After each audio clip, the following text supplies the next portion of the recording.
한 주간 화제가 된 이슈를 살펴보겠습니다. 삼성전자와 SK하이닉스가 사상 최대 규모의 주주환원 정책을 내놨습니다. 주주환원 확대가 새로운 주가 상승 동력이 될 수 있을지 삼성전자와 SK하이닉스를 필두로 한 반도체주의 랠리 재현 가능성 짚어보겠습니다. 일론 머스크의 스페이스X가 엔비디아를 사실상 유일한 GPU 공급자로 선택하면서 두 기업의 협력이 주목받고 있습니다. 엔비디아를 중심으로 AI 인프라 투자가 확대되는 가운데 삼성전자와 SK하이닉스 등 국내 반도체 기업에도 수혜가 이어질 수 있을지 최서호 자문역과 짚어봅니다. 엔비디아가 AI 데이터 센터를 넘어 AI 기지국, 이른바 AI 랜 시장으로 영역을 넓히고 있습니다. 통신 장비 시장의 새로운 성장 동력이 될 수 있을지 관련 생태계 확대와 국내 수혜 가능성 김도현 자문역과 살펴봅니다. 성공 투자를 위한 솔루션을 세워줄 주식이 궁금할 때 지금 시작합니다. 위기에 빠진 개인 투자자를 구원해줄 주식이 궁금할 때 함께 해주실 두 분을 소개합니다. 김도현, 최서호 자문역 나오셨습니다. 어서 오세요. 네, 안녕하세요.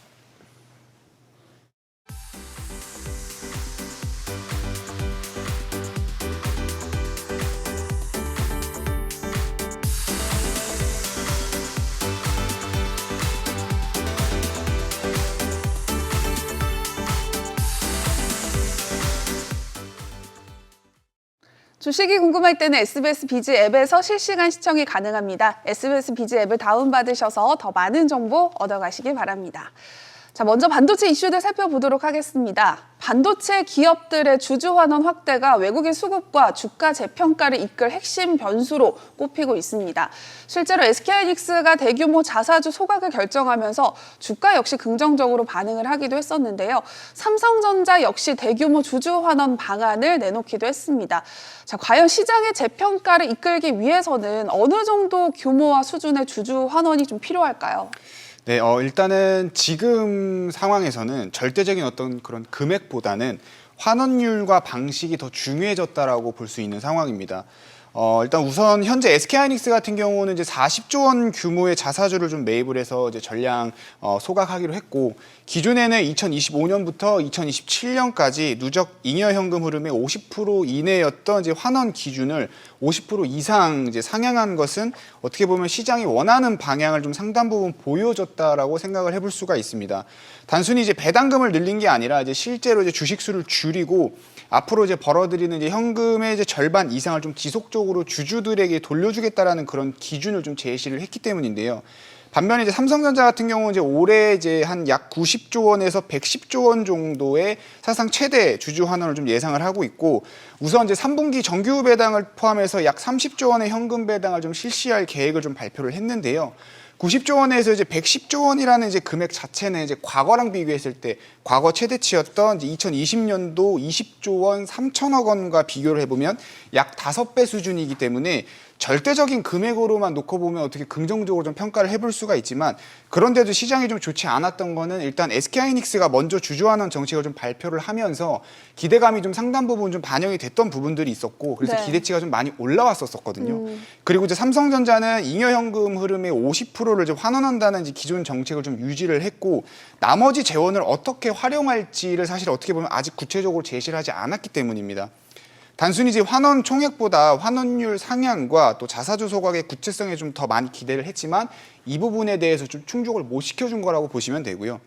그래서 앞으로 시장의 재평가를 이끌 수 있는 기준은 크게 두 가지 정도를 생각을 해볼 수가 있습니다. 첫 번째는 잉여 현금 흐름의 최소 50% 이상을 좀 구조적으로 환원하는 정책이고요. 두 번째는 그 재원의 상당 부분을 단순한 이제 현금 배당이 아니라 자사주 매입과 소각을 좀 연결해보는 거, 요걸 좀 두 번째로 볼 수가 있는데, 특히 이제 삼성전자의 경우에는 이미 90조 원에서 110조 원이라는 이제 큰 숫자가 나왔기 때문에 여기서 시장을 좀 다시 한번 움직여 주려면 단순히 금액을 더 키우기보다는 2027년 이후에 차기 주주 환원 정책에서 이제 잉여 현금 흐름 50%를 넘어서는 환원율을 좀 제시를 하고 대규모 자사주 매입과 소각을 좀 명문화하는 것이 더 중요해 보이는 상황입니다. 네, 자, 한편 샌디스크의 호실적으로 메모리 업황에 대한 기대가 다시 커진 가운데 이제 시장의 시선은 엔비디아의 실적 발표로 향하고 있습니다. 다만 최근에는 엔비디아가 호실적을 내놓고도 반도체주 전반의 강한 상승 흐름으로 이어지지 못하는 모습이 반복돼 왔었는데요. 자, 이번에는 좀 어떨까요? 사실 큰 틀은 이전이랑 비슷할 거라고 보고 있습니다. 여태까지 좀 봤을 때 꽤 오랫동안 엔비디아의 역할은 아낌없이 주는 나무 포지션을 했거든요. 네. 엔비디아 주가는 가만히 있고 이제 AI 다음의 병목은 여기다 이렇게 우리가 투자하겠다라고 이제 지목을 했다 하면 양통신, 양자, 광통신, 로봇 할 거 없이 전부 다 반등시키는 모습을 보여줬었죠. 이제 거기다가 지금 엔비디아가 오하이오에 8기가와트 데이터 센터 보증을 서주고 있고 그리고 월가 거물이랑 합작해서 이제 700조 금융, 이 5천억 달러 정도 되는 금융기금을 조성하려고 한다라는 소식도 나오고 있는데 이런 움직임들을 같이 봤을 때 아직 엔비디아 실적은 당연히 잘 나와야지 지금 벌려놓은 사업들에 대해서 의구심을 없애고 갈 수 있는 영역에 있다라고 보고 있습니다. 사실 그래서 엔비디아가 이제 서프라이즈가 나와도 반도체 주가는 좀 세미 애널리시스가 이제 반도체 판을 뒤흔들었던 그런 이슈들이 있었었거든요. CPU 도입 시점이 지연된다, 아니면 엔비디아 카이버가 좀 양산 일정이 조정된다 이런 것들이 있었는데 엔비디아가 이미 한 차례 답변을 하긴 했었지만 이제 후속적인 이런 내용들에 대한 코멘트가 또 나와야지 좀 영향을 받을 가능성이 높습니다. 대신에 이제 얼마 전에 샌디스크 인베스터 데이에서 그동안 이제 반도체 전반에 들어있었던 의구심들을 어느 정도 해설을 해줬기 때문에 베라루빈의 HBM 스펙 조정에 대해서 이거는 우려를 달래줄 수 있다 이런 톤 정도로만 덧붙여줘도 그거는 충분히 메모리 반도체 주가 상승의 트리거가 될 거다라고 보고 있습니다. 네, 그리고 엔비디아가 AI 인프라 투자를 금융화해서 5천억 달러 이상의 자금을 끌어들이는 데 이어서 일론 머스크까지 스페이스X의 AI 인프라에 엔비디아 제품을 단독으로 사용하겠다고 밝혔습니다. 엔비디아를 중심으로 AI 인프라 투자가 더 가팔라진다면 HBM을 비롯한 메모리 수요 역시 함께 커질 수밖에 없을 텐데요. 자, 삼성전자와 SK하이닉스가 직접적인 수혜를 받을 가능성, 이 부분에 대해서는 또 어떻게 보시나요?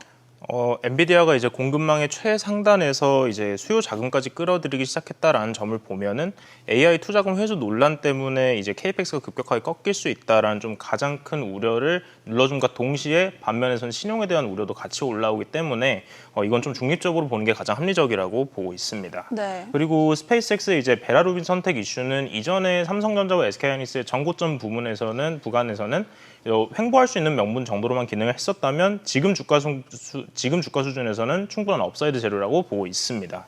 스페이스X가 이제 AI 매출이 곧 스타링크 매출을 뛰어넘을 거라고 했고 이제 AI 컴퓨팅의 용량 확대 계획은 2분기에 1.4기가와트에서 올해 말에 2기가와트, 그다음에 내년 말까지 10기가와트까지 잡혀 있습니다. 이 중에서 사실 2기가에서 3기가와트 정도만 실제로 들어간다고 해도 한 1,000억에서 1,600억 달러 규모 정도로 이제 엔비디아 매출을 스페이스X가 혼자서 끌어올려 줄 수 있다고 월가에서도 이제 보도가 나오고 있고요. 그리고 사실 이제 기가와트 단위의 컴퓨터 증설은 HBM의 수요 대폭 증가랑 같은 말이거든요. 그렇기 때문에 이제 삼성전자와 SK하이닉스에는 이제 HBM4, 소캠2 그리고 서버 디램 같은 이제 매출원이 더 열리는 셈입니다.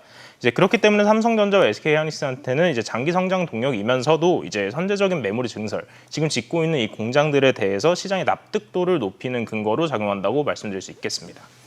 네, 반도체 업황을 둘러싼 시장의 기대가 다시 커지고 있습니다. 엔비디아 실적부터 AI 인프라 투자 확대와 HBM 수요 증가, 미국의 중국산 메모리 견제와 또 삼성전자, SK하이닉스의 주주 환원 기대감까지 앞으로 반도체주의 향방과 또 어떤 기업의 수혜를 받을지 궁금하신 분들 지금 바로 카카오톡 채널에 주식이 궁금할 때를 검색하셔서 채널 추가해 주시면 최서우 자문역과 김도현 자문역의 깊이 있는 분석 리포트는 물론 반도체 업황의 핵심 이슈와 또 삼성전자, SK하이닉스를 비롯한 유망 기업에 대한 투자 인사이트 만나보실 수 있습니다. 그리고 여러분의 투자 궁금증까지 성심껏 해결해 드리니까요. 친구 추가 꼭 해주시기 바랍니다. 자, 한편 SK하이닉스가 HBM에 이은 차세대 메모리로 꼽히는 HBF의 첫 표준 규격을 샌디스크와 함께 공개했습니다. 아직 시장이 본격적으로 열리기 전부터 표준을 선점해서 주도권을 좀 확보하려는 전략으로 보이는데요.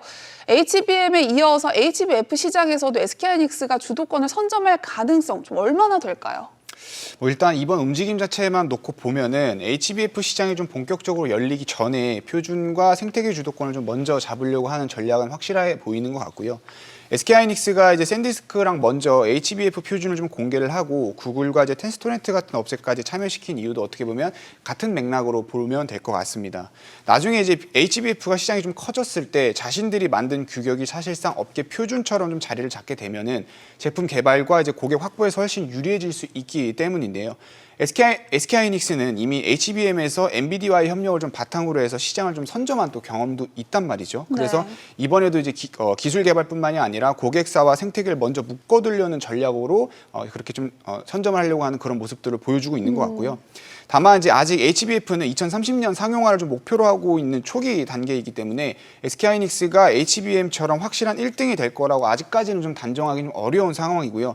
특히나 이제 삼성전자 같은 경우에도 비슷한 개념의 차세대 낸드 기반 메모리를 좀 개발을 하고 있고 낸드 생산 능력과 패키징 기술 역시도 굉장히 강점을 가지고 있는 기업입니다.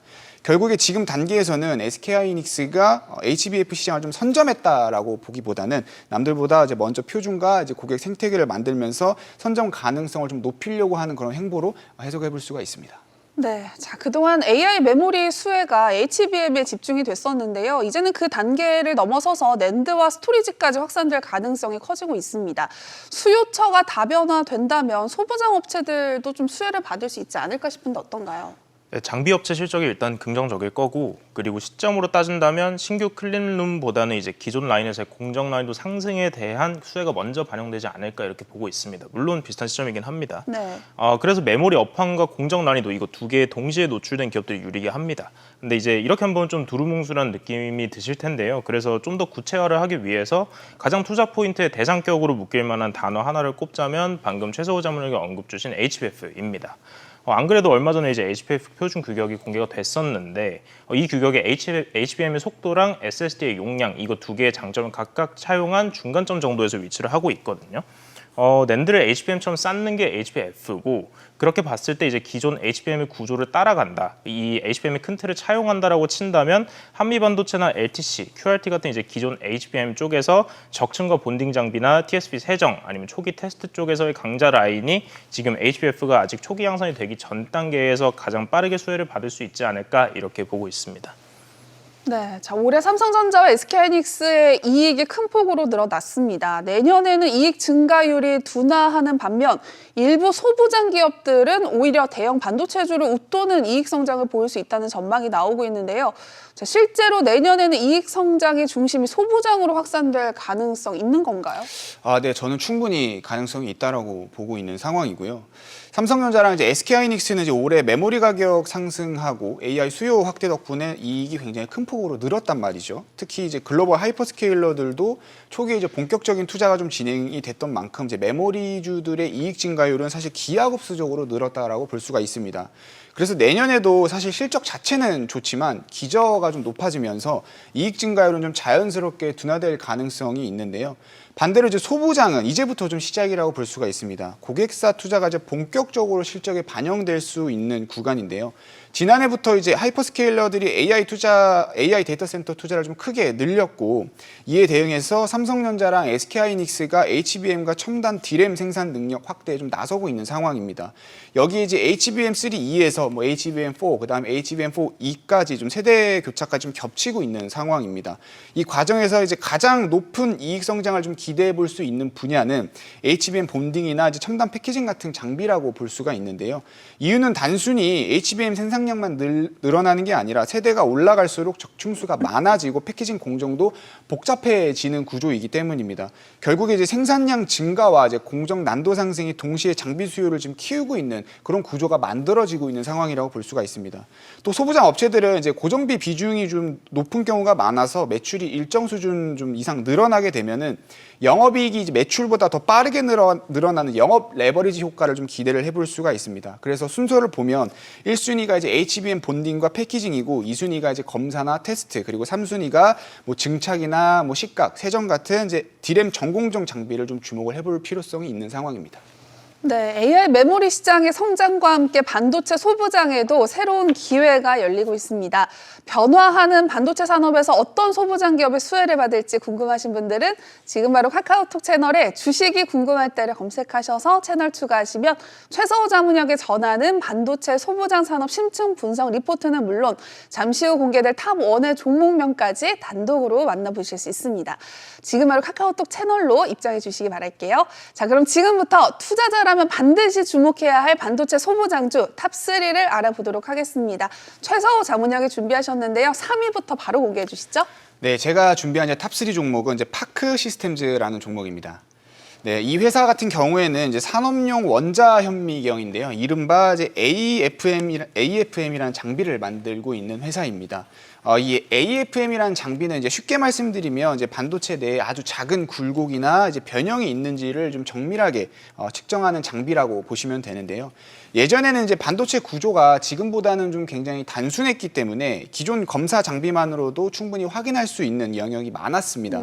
그런데 최근에는 반도체가 점점 더 이제 입체적인 구조로 바뀌고 있고, 특히 이제 고단 낸드나 첨단 패키징처럼 여러 층을 쌓거나 서로 이제 정밀하게 붙이는 그런 이제 공정이 좀 많이 늘고 있는 상황이란 말이죠. 이런 공정에서는 눈에 보이지 않을 정도의 작은 높이 차이나 이제 표면의 이제 불균일도 수율에 영향을 줄 수가 있는 상황입니다. 그래서 반도체 구조가 복잡해질수록 정밀하게 측정하는 장비의 중요성도 같이 커질 수밖에 없는 구조라고 좀 생각을 해주시면 되는데요. 그리고 이제 파크 시스템즈의 이제 AFM은 기존의 연구용이나 일부 정밀 공정에서만 좀 주로 활용이 됐다라고 하면, 최근에는 반도체 양산 공정과 이제 첨단 패키징 쪽으로 이제 적용 범위가 넓어지고 있는 상황입니다. 파크 시스템즈는 이런 영역에서 이제 사용할 수 있는 이제 검사나 이제 계측 장비로 제품군을 좀 확대를 하고 있는 상황이고, 일부 장비는 이미 실제 생산 환경에서 적용을 하고 있는 상황입니다. 그리고 이제 더 앞으로 중요한 건 이런 장비들이 특정 공정에만 들어가는 수준을 좀 넘어서 더 많은 고객사와 더 많은 이제 생산 라인으로 얼마나 이제 빠르게 확대가 되느냐인데, 이 부분이 이제 실제 매출 증가로 좀 이어진다라고 하면 파크 시스템즈 입장에서는 단순히 이제 기존 장비를 더 많이 파는 게 아니라 고객사 한 곳에서 판매할 수 있는 이제 장비 종류 자체가 늘어나는 효과도 있는 상황입니다. 그리고 이제 또 하나의 장점은 특정 메모리 투자 사이클에만 실적이 좌우되는 회사가 아니라는 겁니다. 이 회사 같은 경우는 메모리뿐만이 아니라 이제 파운드리라든지 첨단 패키징이라든지 연구용 장비까지 적용 분야가 넓은 상황이기 때문에 단순히 삼성전자나 SK하이닉스가 얼마를 투자하느냐만 보고 움직이는 전형적인 이제 장비주와는 조금 성격이 다른 모습을 보여주고 있고요. 그래서 저는 파크 시스템즈를 단순한 HBM 관련주로 본다라기보다는 반도체 산업이 점점 고도화되는 흐름에 맞춰서 거기에 맞는 수혜 종목으로 보고 있는 상황입니다. 다만 이제 기술력과 이제 장기 성장성은 굉장히 높은 매력을 가지고 있는 상황이지만, 메모리 업체의 투자가 늘어난다라고 해서 바로 다음 분기 장비 매출이 크게 뛰는 그런 전형적인 이제 사이클 장비주는 아닙니다. 신규 장비의 양산 채택 속도랑 또 고객사 확대가 실제 숫자로 좀 확인돼야 되는 부분들이 있고, 밸류에이션도 상대적으로 높은 편이라서 기대감이 어느 정도 좀 선반영되어 있는 걸 좀 감안을 해서 탑3 종목으로 선정을 했습니다. 네, 탑3는 파크 시스템스였습니다. 2위는 또 어떤 기업일지 궁금한데요. 탑2는 어딜까요? 네, 제가 준비한 이제 탑2 종목은 테스라는 종목입니다. 이 회사는 원래 이제 디램이나 이제 낸드를 만들 때 필요한 이제 증착 장비랑 식각 장비를 좀 주력적으로 해온 기업인데요. 쉽게 말씀드리면 이제 반도체 위에 필요한 막을 입히고 필요 없는 부분을 깎아내는 그런 장비를 만드는 회사라고 이해를 해주시면 됩니다. 그래서 삼성전자와 SK하이닉스가 이제 디램이나 이제 낸드 투자를 좀 늘리면 장비 발주가 좀 늘어나는 그런 구조에서 수혜를 받는 종목이라고 이해를 해주시면 되는데요. 그런데 이제 이번 사이클에서 제가 테스트를 조금 다르게 보고 있는 이유는 기존 장비에 새로운 장비가 추가될 가능성이 높은 상황이기 때문입니다. 특히 이제 BSD라는 이제 후면 증착 장비가 기존 낸드 공정뿐만이 아니라 앞으로 이제 HBM 관련 공정까지 적용 범위를 더 넓힐 가능성이 시장에서 좀 거론이 되고 있는 상황인데요. 이게 왜 중요하냐면, 단순히 이제 고객사가 투자를 많이 한다는 것만 보는 게 아니라 한 고객사에서 팔 수 있는 장비 종류 자체가 많이 늘어나기 때문입니다. 기존 이제 증착 장비와 이제 식각 장비에 신규 이제 BSD 장비까지 실제 매출 범위가 좀 넓어진다라고 한다면, 테스 입장에서는 어떻게 보면 새로운 성장축이 하나 더 생기는 꼴이라고 볼 수 있거든요.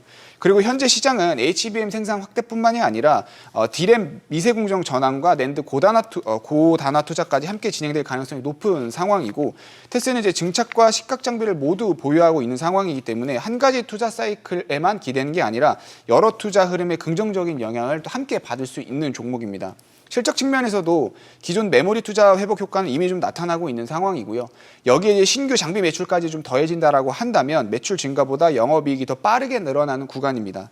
결국 이제 테스의 핵심 투자 포인트는 이제 기존 전공정 장비 성장에 신규 장비라는 이제 추가 성장축이 붙으면서 실적 사이클과 주가 레벨이 한 단계 더 성장할 수 있는 종목이라고 볼 수가 있습니다. 네, 탑2는 테스였습니다. 이제 대망의 탑1을 만나볼 시간인데요. 최서우 자문형의 마스터픽 함께 보시죠.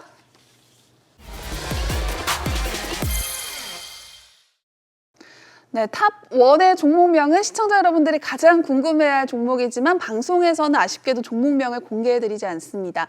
오직 카카오톡 채널에서만 단독으로 확인하실 수 있는데요.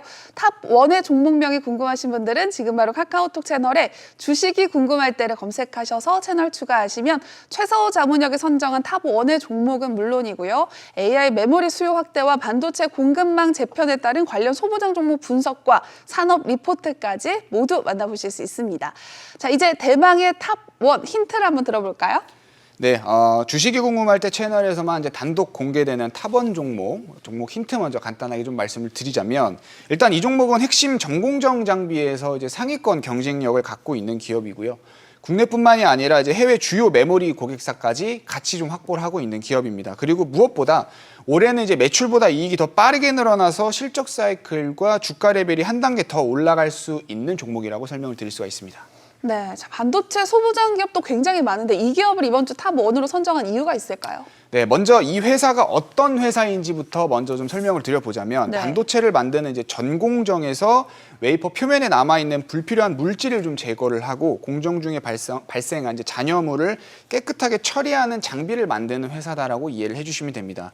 쉽게 말씀드리면 이제 반도체 회로를 만들고 나서 그 뒤에 이제 남아있는 찌꺼기나 필요 없는 막을 좀 제거를 해서 다음 공정이 정상적으로 좀 진행될 수 있도록 해주는 장비를 만드는 회사다라고 이해를 해주시면 되는데요.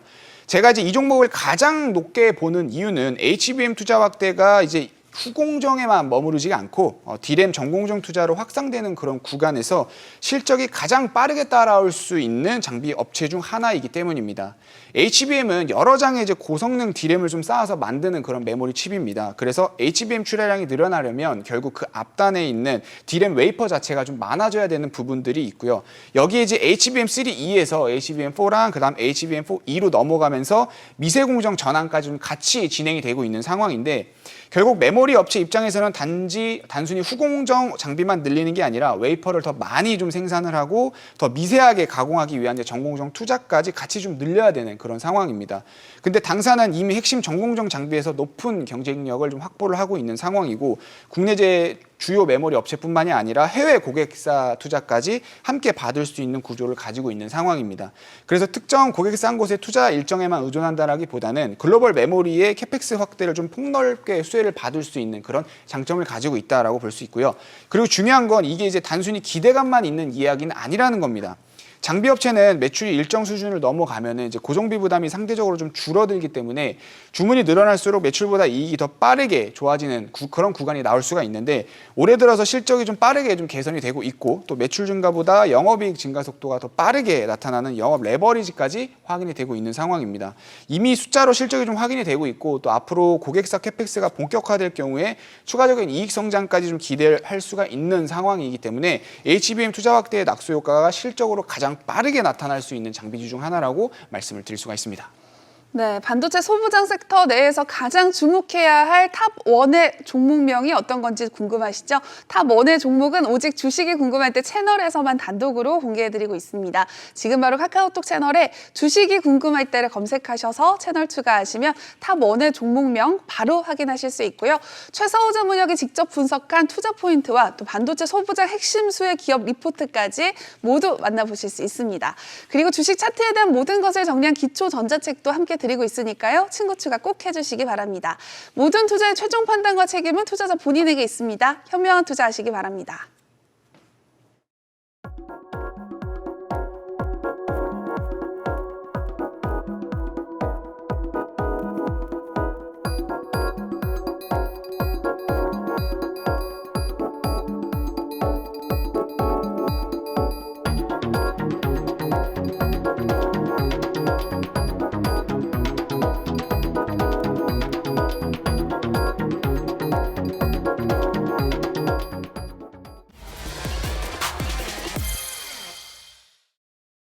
팔아야 될지 말아야 될지 고민이 되시는 분들을 위해서 준비한 시간입니다. 집중진단 팔까 말까 시간인데요. 내가 가진 종목 팔아야 될지 어떻게 해야 될지 너무 궁금하다 하시는 분들 지금 바로 카카오톡 채널에 주식이 궁금할 때 검색하셔서 채널 추가해 주시면 자문역들의 종목 진단 언제든지 받아보실 수 있습니다. 자, 그럼 첫 번째 사연부터 바로 만나볼게요. SK하이닉스입니다. 200만 원대의 보유를 하고 계신 분인데요. 어떻게 대응을 해야 할지 좀 궁금하신 것 같아요. 어떻게 해야 될까요? 요즘 이 질문 저희 채널에서 정말 많이 받거든요. 네. 일단 말씀드린 대로 또 드리면 저는 보유 전략 제시드리도록 하겠습니다. 지금 사실 반도체의 혼돈, 여기에서 나오는 이 여러 가지 우려들 가장 근본까지 파고들면 나오는 거는 지속성과 안정성에 대한 질문으로 결국 갑니다. 사실 지금까지 반도체 수요는 한 번도 줄어들었던 적이 없습니다. 심지어 삼성전자의 실적이 많이 안 좋았고 SK하이닉스의 연간 적자가 7조 7천억을 찍혔던 2023년에도 D램의 수요 증가는 8%대로 늘어났습니다. 대신에 공급이 14% 늘어났거든요. 초과 공급이 1%가 나오면 가격이 10% 정도 빠지게 되는 그런 결과로 이어지는데요. 그래서 결국 수요가 늘어나는 것보다 증설로 공급량이 많아졌기 때문에 초과 공급이 만들었던 착시 현상이었습니다. 그렇게 봤을 때 이걸 해결해 줄 수 있는 게 LTA거든요. LTA는 일단 지속적인 이제 이익을 확보를 하기 때문에 지속성은 안정적으로 기본적으로 잡고 가게 되고요. 더 중요한 거는 사실 증설을 해서 공급량을 늘리게 된다고 해도 이제 정확한 수요 예측이 가능하기 때문에 초과 공급을 어느 정도 통제할 수 있다라는 강점이 있습니다. 그렇게 되면 이제 실적의 바닥을 어느 정도 높여줄 수가 있는 거죠. 그렇게 된다면 이 지속성과 안정성 확보가 됐을 때 올라가는 게 PER이거든요. PER도 결국 얼마나 계속 안정적으로 벌 수 있는가를 따지는 밸류에이션 지표라서 그렇습니다. 그렇게 밸류에이션 관점에서 상향 여지가 여전히 있다라고 보고 있고요. 주주 환원도 강화가 됐는데 중간중간 이 주주 환원 수혜도 꾸준히 받으시면서 장기 보유 전략 제시드리도록 하겠습니다. 하이닉스는 그렇게 이제부터 이제 그래도 중간중간 매물을 계속 맞이하게 되긴 할 텐데 매물대들 기준으로 250만 원과 280만 원 목표로 잡고 분할 접근하시길 권장드리도록 하겠습니다. 네, SK하이닉스 보유 의견 주셨습니다. 다음 질문도 바로 만나볼게요. 네, 삼성전기 172만 3천 원에 보유 중이신 분입니다. 길이 있을까요? 하시는데요. 삼성전기 어떻게 해야 될까요? 저는 이제 뭐 결론부터 말씀을 드리면은 이제 비중을 좀 일부 축소를 해보시는 게 어떻겠느냐. 단 이제 비중이 좀 많다라는 가정하에 네. 비중을 좀 축소를 해보시면 좋을 것 같고요. 뭐 일단 이제 비중 축소 의견은 결국에 긍정적인 면도 있고 약간 이제 변동성을 좀 대비해야 되는 면도 있기 때문에 비중 축소, 그러니까 전략 매도가 아닌 비중 축소 의견을 좀 드린 건데요. 네. 긍정적인 면은 일단 아무래도 삼성전기 같은 경우는 AI 서버 핵심 부품주로 좀 재평가되고 있는 종목이기도 하고 특히나 MLCC와 이제 FC BGA 모멘텀이 굉장히 강한 종목입니다. AI 서버가 이제 늘어나고 반도체 성능이 좀 좋아질수록 두 제품의 수요 역시 두 개 다 크게 좀 수요가 같이 그런 증가하는 그런 국면에 있는 상황이고 근데 여기다가 추가로 현재 공급이 수요를 못 따라가고 있는 상황입니다. 쉽게 이제 경쟁 업체가 또 생길 수 있는 그런 구조도 아닌 상황이고요. 결국에 현재 수요는 계속 늘어나는데 실제 생산 가능한 이제 물량이 좀 제한되는 그런 구조인 상황인 겁니다. 이런 영향으로 인해서 삼성전기의 이제 공장 가동률은 이미 높은 수준까지 많이 올라온 상황이고 또 북미 클라우드 업체와 약 4,540억 원 규모의 MLCC 장기 공급 계약도 체결한 이력이 있습니다. 초과 수요와 이제 미리 물량을 확보했다라는 거는 어떻게 보면 투자 입장에서 주가 입장에서는 굉장히 강한 상승 모멘텀인 거거든요. 그리고 실적도 당연히 좀 빠르게 좀 개선이 됐던 부분들이 있고 다만 이제 이미 주가에 이러한 부분들 기대감이 많이 좀 선반영됐다라는 부분들이 있습니다. 특히나 이제 올해 상반기까지 놓고 보면은 이미 좀 선반영되면서 그 이상 넘어서 약간의 좀 거품이 끼는 그런 모습들까지 좀 같이 나왔었고 그만큼 최근 이제 주가 조정이 과열 해소와 함께 굉장히 컸었단 말이에요. 그래서 당분간 근데 이제 중요한 거는 앞으로 시장이 변동성 흐름이 좀 이어질 수 있는 그런 가능성도 있습니다. 뭐 시장 변동성에 대한 부분들은 이제 주식 궁금할 때 채널 들어오시면 조금 더 자세하게 설명드리고 있으니까요. 같이 참고해 보시면 좋을 것 같고 어쨌건 시장의 이런 이제 박스권 흐름이라든지 변동성이 좀 이어질 수 있는 부분들이 있기 때문에 이런 시장의 어떤 변동성을 좀 감안해서 즉 다시 말하면 추가적으로 한 번 더 눌릴 수 있는 그런 가능성을 좀 열어놓고 비중을 좀 축소를 하시고 나머지 물량 같은 경우는 앞으로 이제 MLCC와 이제 FC BGA 가격이 실제로 오르는지 이런 걸 좀 같이 좀 체크를 하면서 좀 들고 가시면 좋을 것 같은데 일단 결론적으로는 이제 한 115만 원 정도가 만약에 이탈된다라고 하면 일부 좀 다시 한번 매도 대응을 하는 부분들이 좀 필요하고요. 나머지 물량 같은 경우는 이제 목표가 190만 원 정도를 좀 목표로 좀 잡고 같이 한번 대응해 나가시면 좋을 것 같습니다. 네, 삼성전기 비중 축소 의견 주셨습니다. 다음 사연도 바로 만나볼게요. 네, LG전자 평단 29만 4,500원입니다. 굉장히 좀 높은 위치에 있는 걸로 보여지는데요. 젠스당을 100번을 만나도 평단까지 안 올 것 같아서 좀 불안해하신 것 같아요. 어떻게 할까요? LG전자 같은 경우에도 저희 채널에서 좀 여러 번 시나리오를 세워드린 적이 있는데요. LG전자도 보유 전략 제시드리도록 하겠습니다. 올해가 더웠고 유럽 쪽에서 더웠다는 이슈도 많이 들렸고 그렇게 에어컨 판매량 증가로 가전 부문의 실적 개선 실적이 이루어졌다라는 말도 2분기 때 LG전자가 나왔습니다. 그리고 이제 이게 냉각 이슈까지도 이어집니다. LG전자는 이제 데이터 센터의 HVAC나 차세대 냉각 부문의 성장 또한 메가 프로젝트도 진행되고 하이퍼스케일러도 있기 때문에 이걸 포함해서 좀 주목을 해봐야겠습니다. 그리고 LG전자 클로이드로 대표되는 이제 피지컬 AI는 현대차 다음으로 국내에서 입지를 다지고 있는 수준이다라고 분석을 하고 있고요. 저는 클로이드가 좀 다리를 올해 말쯤에는 달고 나오지 않을까라고 보고 있는데 얼마 전에 메디슨하고 또 만났죠. 그렇게 엔비디아 협력의 성과를 좀 기대하면서 기다려볼 만한 상방 여지가 열려 있다고 보고 있습니다. 2분기 실적도 최대 실적으로 갱신을 했던 만큼 저항선 24만 원과 30만 원 부근부터 좀 매도 전략 권장 드리도록 하겠고요. 업황이나 시나리오 업데이트도 종종 해드리고 있으니까 저희 채널 들어오셔서 많은 도움 받아가시길 바라겠습니다. 네, 내가 가진 종목도 분석을 받아보고 싶다 하시는 분들 지금 바로 카카오톡 채널에 주식이 궁금할 때 검색하셔서 채널 추가하시면 자문역들의 종목 진단 언제든지 받아보실 수 있습니다. 질문을 남겨주신 분들 중에서 추첨을 통해서 24K 순금을 선물로 드리고 있으니까요. 많은 참여 바랍니다. 모든 투자의 최종 판단과 책임은 투자자 본인에게 있습니다. 현명한 투자하시기 바랍니다.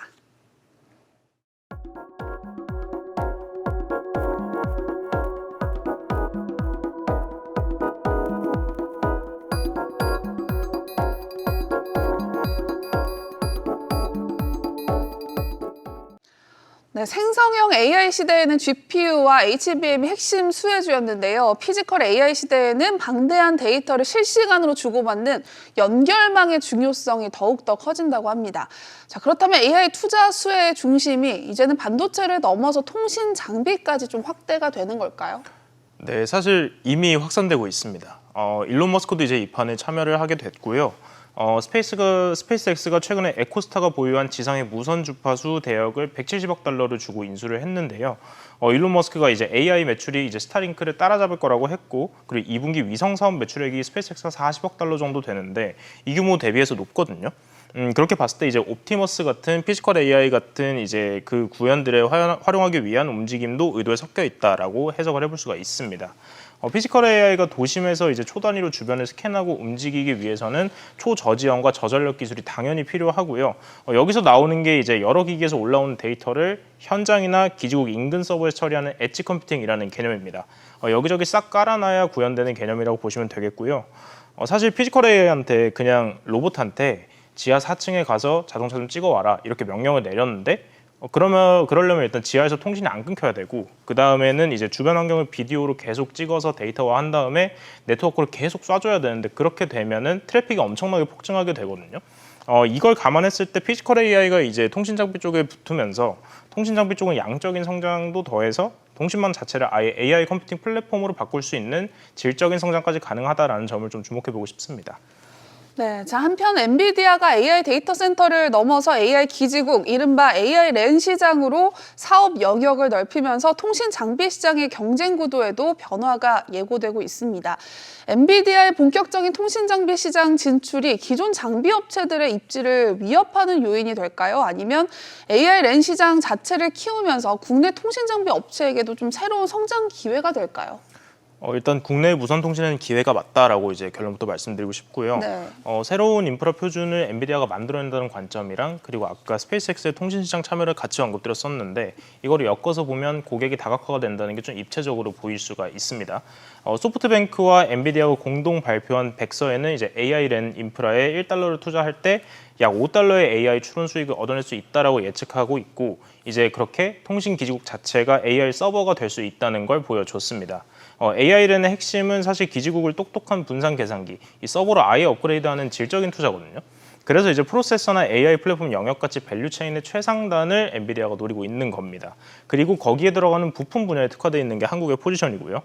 반도체랑 비슷하게 사실 우수한 하드웨어를 조금 제작하는 하청업체의 포지션에 있기 때문에 엔비디아랑 직접적으로 이 시장에서 싸울 일이 별로 없습니다. 그래서 엔비디아가 이제 노키아나 소프트뱅크 같은 AI 랜의 동맹들을 통해서 전 세계 기지국을 깔면 깔수록 이제 한국 기업들의 잠재적인 매출 파이는 같이 커지는 동행수혜의 구조를 갖추고 있다 이렇게 말씀드릴 수 있겠고요. 대신에 기업들을 고를 때는 좀 기준들이 명확해야 될 텐데 이 기준들에 대해서는 잠시 후에 설명드리도록 하겠습니다. 네, 예전에 스마트폰 확산이 LTE나 5G 통신망 투자를 촉발했던 것처럼 피지컬 AI 확산이 새로운 통신망 투자 사이클을 만들 거란 기대가 나오고 있습니다.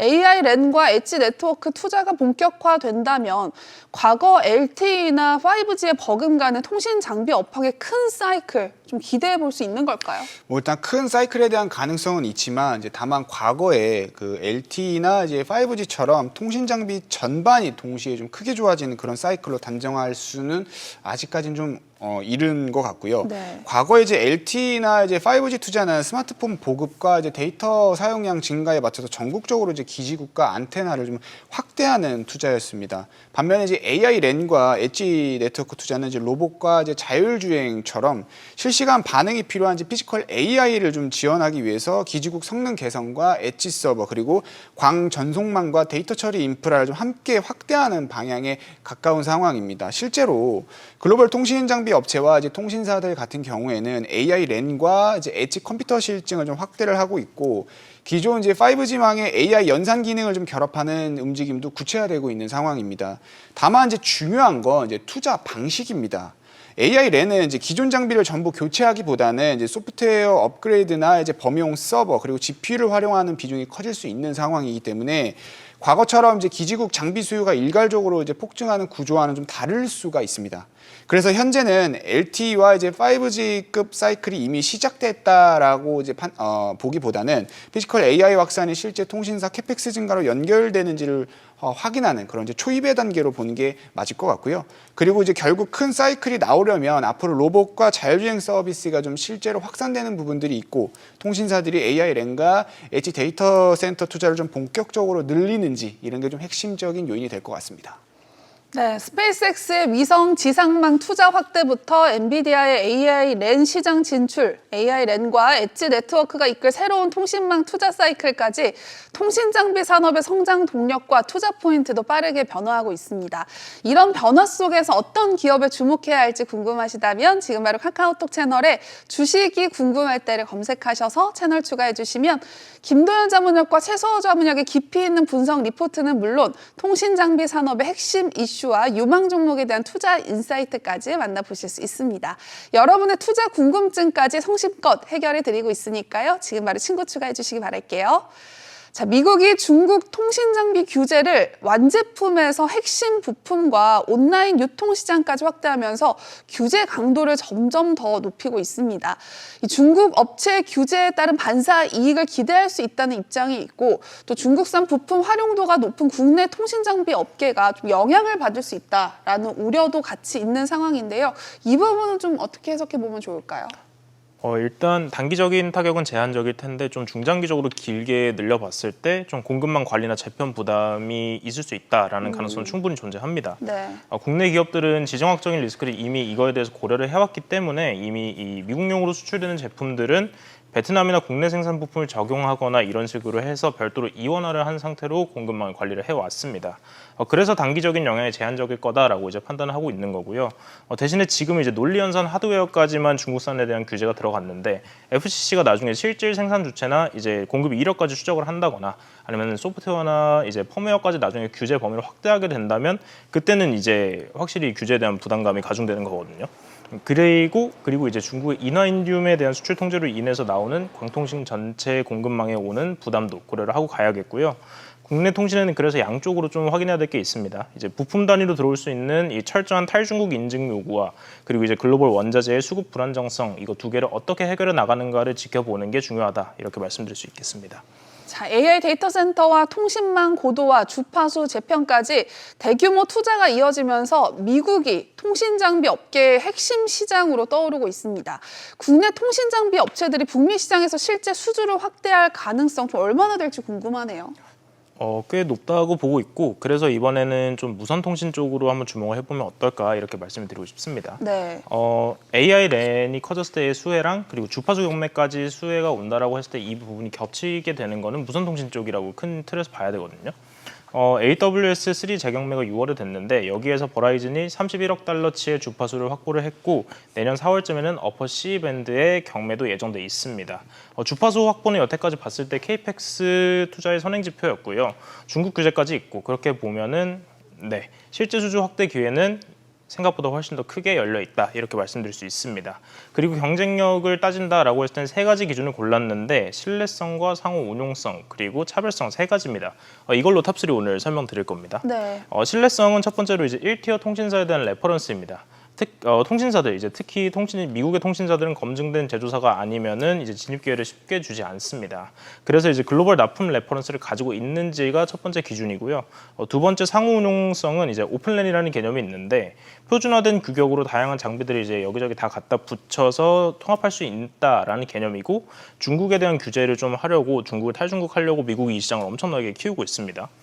이 오픈랜 시장에 맞는 이 소프트웨어와 하드웨어 인터페이스 호환 능력을 갖추고 있는가 이것도 두 번째 기준으로 보면 좋고요. 마지막 차별성은 좀 간단한데 기술력이 있는가입니다. 기술력은 당연히 필요하고요. 기술 발전에 따라서 요구되는 같이 이제 와야 되는 스펙도 높기 때문입니다. 이렇게 세 가지 기준을 잡았고 이 기준에 맞는 탑3 기업들도 이제 마지막에 소개를 드릴 테니까요. 방송 끝까지 시청해 주시기 바라겠습니다. 네, 무선통신은 이제 AI 랜 확대와 주파수 재편에 따른 투자 수혜가 동시에 기대되는 핵심 영역으로 주목받고 있습니다. 특히 미국을 중심으로 통신 인프라 투자가 확대되는 만큼 기술 경쟁력과 북미 수주 역량을 갖춘 국내 기업을 중심으로 선별적인 접근이 필요한데요. 관련 투자 정보, 주식이 궁금할 때 채널에서 확인하실 수 있습니다. 김도현 자문역이 엄선한 통신 장비 종목 탑3도 곧 공개할 예정인데요. 그중에서 탑1의 종목명은 오직 카카오톡 주식이 궁금할 때 채널에 에서만 확인하실 수 있으니까요. 지금 바로 카카오톡 채널에 주식이 궁금할 때를 검색하셔서 채널 추가해 보시기 바랍니다.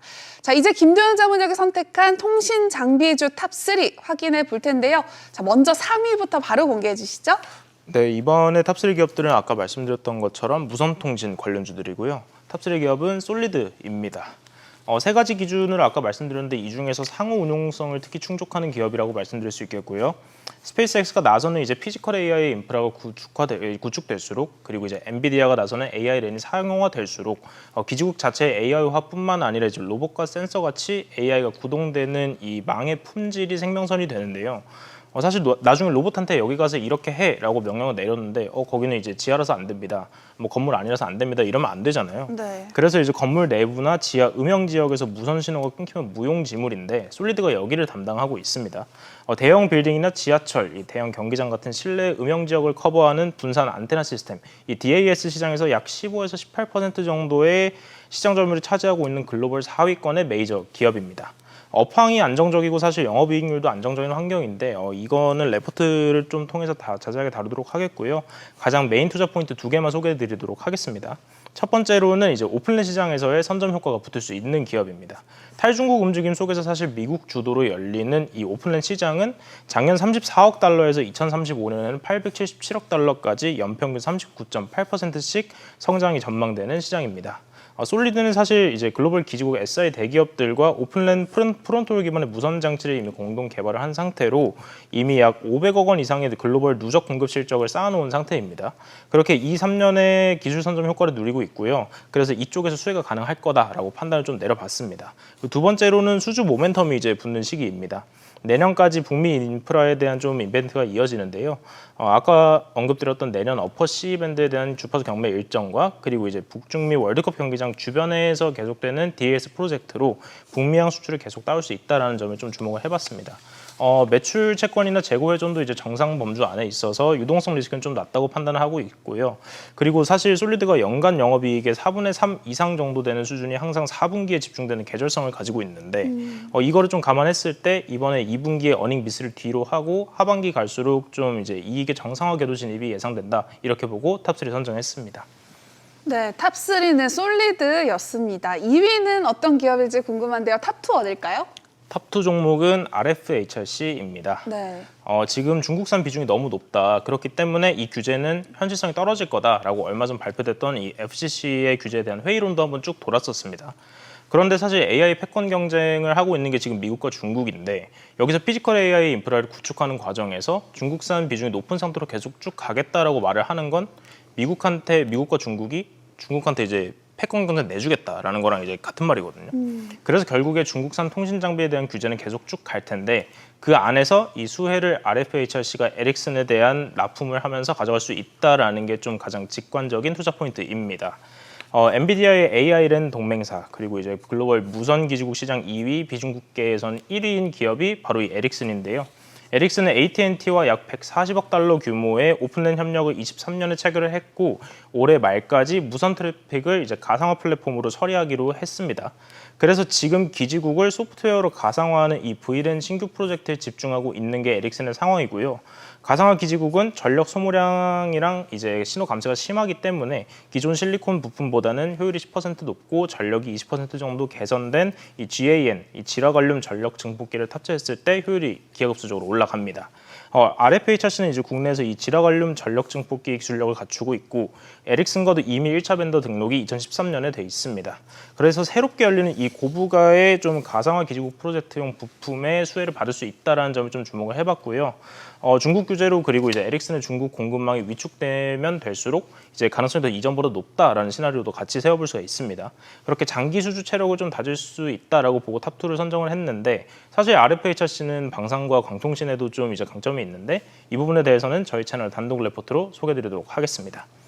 네, 자 이제 대망의 탑1을 만나볼 시간인데요. 김도현 자문역의 마스터픽 함께 보시죠.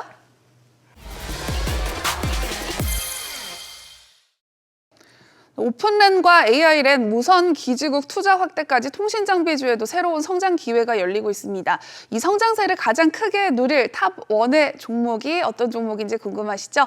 탑1의 종목명은 오직 주식이 궁금할 때 채널에서만 단독으로 공개해드리고 있습니다. 지금 바로 카카오톡 채널에 주식이 궁금할 때 검색하셔서 친구 추가해주시면 종목명은 물론 김도현 자문역이 짚어드리는 핵심 투자 포인트와 통신시장 전망이 들어간 심층 분석 리포트까지 만나보실 수 있습니다. 지금 바로 친구 추가해 주시기 바랄게요.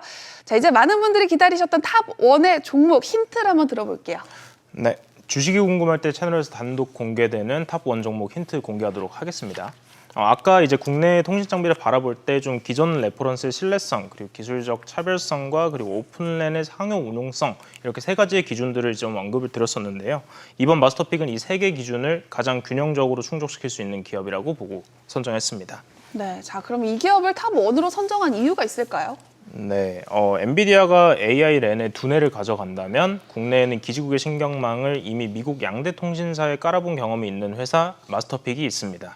마스터픽의 구조는 이제 탑2 기업 RFA 차시의 전력 증폭기와 그리고 탑3 기업 솔리드의 안테나가 받아내고 만들어낸 이 트래픽들을 상단 서버의 업링크로 지연 없이 좀 전송시켜주는 영역을 맡습니다. 기지국 가상화, 이 V랜 솔루션과 초고속 전송 장비를 그래서 동시에 공급하는 기업이라고 말씀드릴 수 있겠고요. 이렇게 두 개 투자 포인트로 하나씩 설명드리도록 하겠습니다. 첫 번째 V랜 솔루션, 이 엔비디아가 나선 기술이죠. 마스터픽은 이제 국내 가상화 V랜과 이제 가상화 코어 원천 기술 분야에서 대기업 SI들과 어깨를 나란히 하는 국내 최고 수준의 개발력을 입증받았습니다. 미국이 주도하고 국내 대기업들이 동행해서 이제 개화시키고 있는 AI-랜 시장에서 신경망을 연결해주고 이제 연결 제어 운영 역할을 같이 수행할 수 있는 기반을 다지고 있다라고 보고 있고요. 두 번째로는 전송 장비인데요. 좀 주파수를 확보한 버라이즌이나 AT&T 같은 이 북미 대형 통신사들은 주파수 수신 기지국과 이제 핵심 유선 백북망을 연결을 해주는 이 프론토 전송망의 투자를 이제 다시 재개를 해야 되는 흐름입니다. 마스터픽은 이제 북미 대형 통신사 상용망에 이 프론토를 이미 납품을 하고 파트너십을 통해서 이제 실질 공급의 레퍼런스를 확보하고 있는 그런 기업입니다. 그래서 이번에 좀 반기 보고서를 주목을 해봤습니다. 이 연결 반기 기준 재고 자산이 이번 마스터픽 매출이 줄었음에도 불구하고 작년 동기 대비해서 25% 그리고 전년 4분기 기준으로는 50% 정도가 급격하게 빠르게 뛰었는데요. 네. 이거를 주요 원재료 가격의 증가 효과가 있었다는 걸 감안을 해도 지난 6월 있었던 AWS의 주파수 경매와 그리고 내년에 예정돼 있는 4월 미국의 어퍼 C밴드 경매 여기서 올 수 있는 수주를 미리 받아내려고 좀 재고 자산을 축적해 놓고 있다 이렇게 시나리오를 세워볼 수가 있습니다. 그렇게 세 가지 기준을 전부 균형적으로 충족을 해주고 탑2, 3보다 상단에 있는 사업 구조와 재고 자산을 통한 상방 시나리오가 함께 존재한다는 점에서 마스터픽 선정했습니다. 네, 북미 대형 통신사들의 프론트홀 전송망 투자 재개와 주파수 경매 수혜를 동시에 기대할 수 있는 무선 통신 장비 탑 1의 종목, 어떤 종목인지 궁금하시죠? 김도현 자문역이 선정한 탑 1의 종목명, 방송이 아닌 오직 채널에서만 단독으로 확인하실 수 있습니다. 지금 바로 카카오톡 채널에 주식이 궁금할 때를 검색하셔서 채널 추가해 주시면 탑 1의 종목명은 물론 김도현 자문역이 분석한 통신 장비 섹터의 투자 전략과 최신 산업 리포트까지 모두 만나보실 수 있습니다. 그리고 주식 차트에 대한 모든 것을 정리한 기초 전자책도 함께 드리고 있으니까요. 친구 추가 꼭 해주시기 바랍니다. 모든 투자의 최종 판단과 책임은 투자자 본인에게 있습니다. 현명한 투자하시기 바랍니다.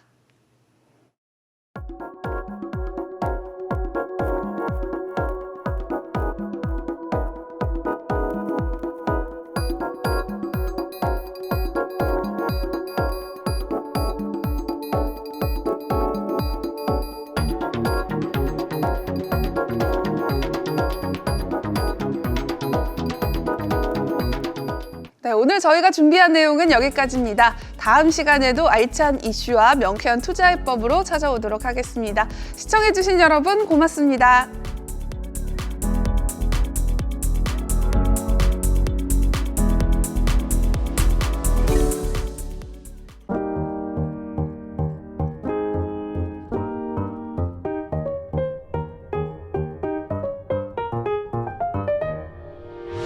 의견 있는 경제 채널 SBS 비즈